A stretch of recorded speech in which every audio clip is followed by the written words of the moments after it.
السلام علیکم ورحمۃ اللہ وبرکاتہ۔ آج انشاءاللہ تبارک و تعالی ہم بات کریں گے کہ سرزمین ہندوستان میں اسلام کیسے پھیلا اور ہندوستان کی سرزمین پر کون کون بزرگان دین مجاہدین اسلام تشریف لائے۔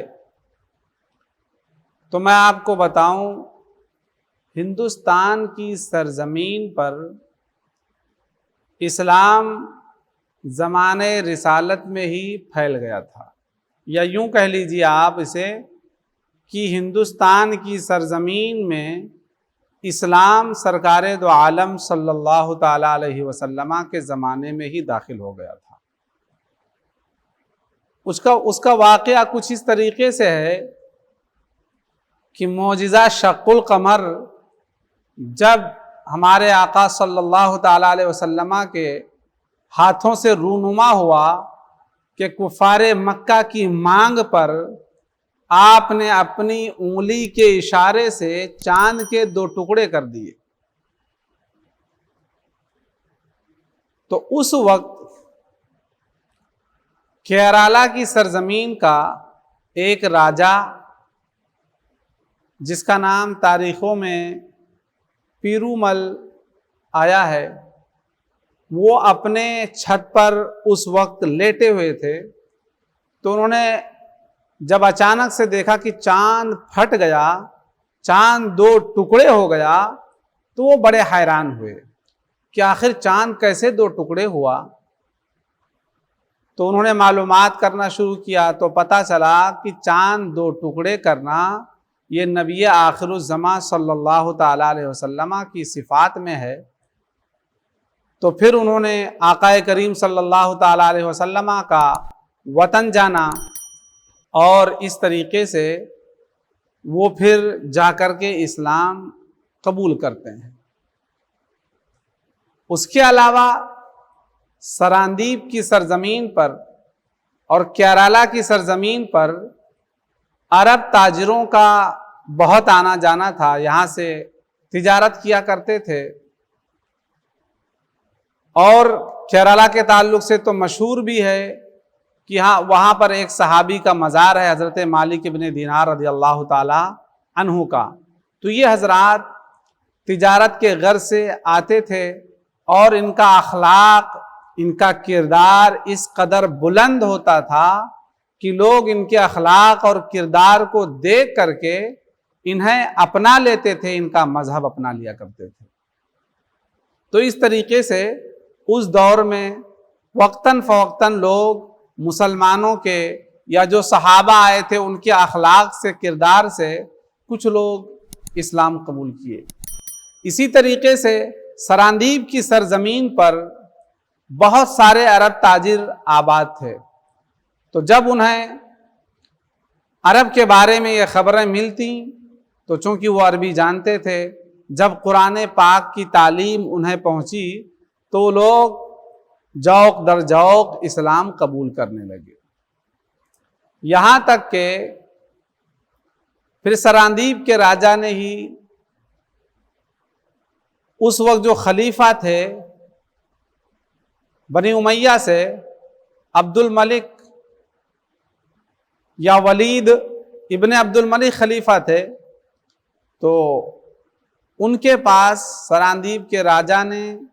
تحفے تحائف اور مسلمان عورتوں اور بچوں کو ایک جہاز میں بھیجا جو جانا چاہتے تھے۔ تو راجا داہر نے اور ان کی طرف سے جو مامور کارندے تھے، ان لوگوں نے اس جہاز کا سامان لوٹ لیا، مسلمان عورتوں کو گرفتار کر لیا، اور دیبل آج کا موجودہ کراچی، وہاں پر ان لوگوں نے مسلمان عورتوں کو قید کر دیا۔ تو جب یہ قید کر رہے تھے تو ان عورتوں میں ایک لڑکی تھی جس نے المدد یا حجاج کہہ کر کے، حجاج ابن یوسف جو بصرہ کا گورنر تھا، اسے پکارا تھا۔ تو جب اسے پتا چلا کہ ایک لڑکی نے مجھے اس طریقے سے مدد کے لیے غائبانہ طور پر پکارا ہے، تو حجاج نے اسی وقت پکار کر کے کہا، لبیک یا بنتی، اے میری بیٹی، میں تیری مدد کے لیے حاضر ہوں۔ تو حجاج کی طرف سے قاصد آیا راجہ داہر کے پاس کہ قیدیوں کو واپس کر دو اور جو تم نے سامان لوٹا ہے وہ سب واپس کر دو۔ تو راجہ داہر نے سنی انسنی کر دیا، اس نے کہا کہ ان ڈاکوؤں پر میرا کوئی زور نہیں چلتا، اور جو ہے بہانے بازی سے اس نے کام لیا۔ تو حجاج ابن یوسف نے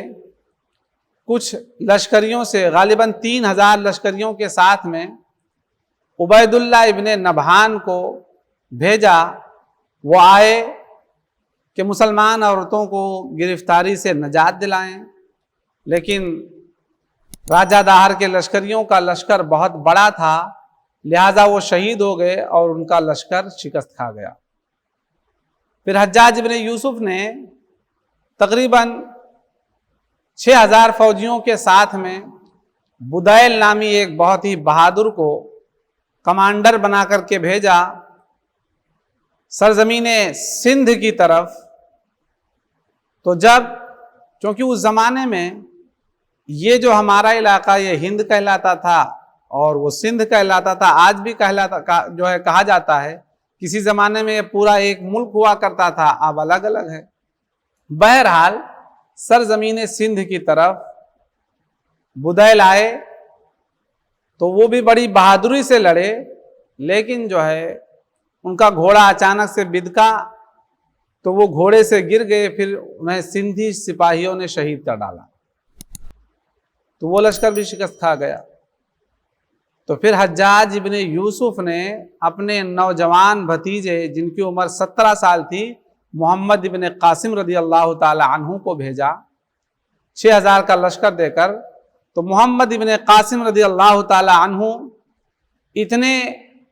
حسین و جمیل اور اتنے خوش اخلاق اور جنگی مہارت میں،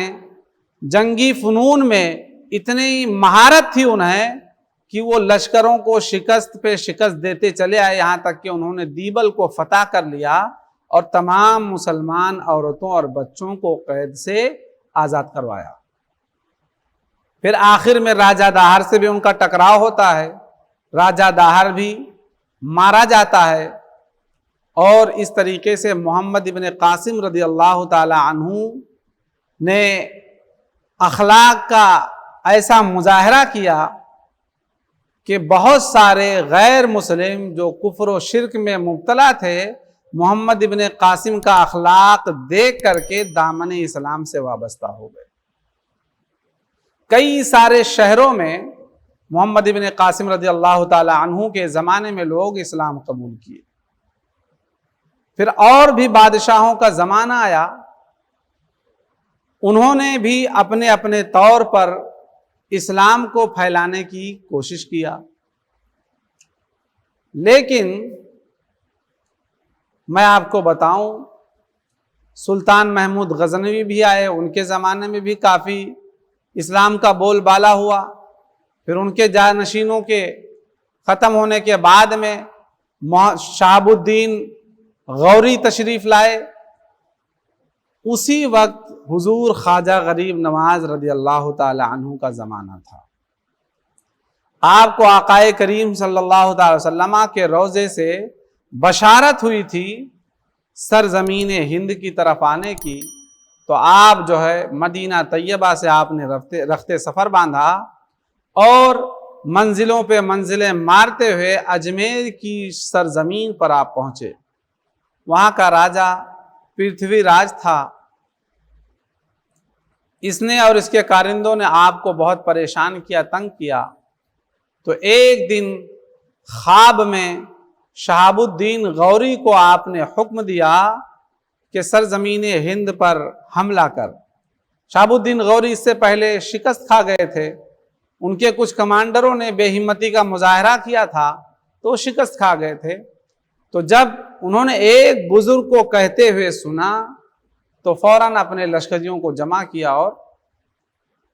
فتح کرتے ہوئے جب اجمیر کی سرزمین پر پہنچے تو مغرب کی نماز جب پڑھنے پہنچے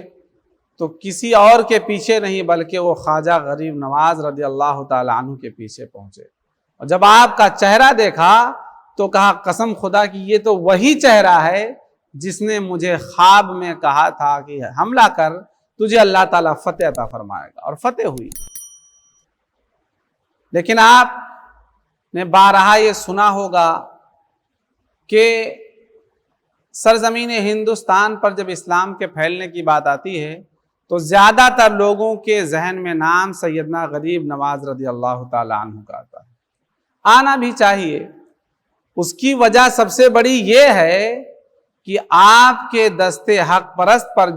جتنے لوگوں نے اسلام قبول کیا اتنے لوگوں نے کسی اور کے ہاتھ پر نہیں قبول کیا۔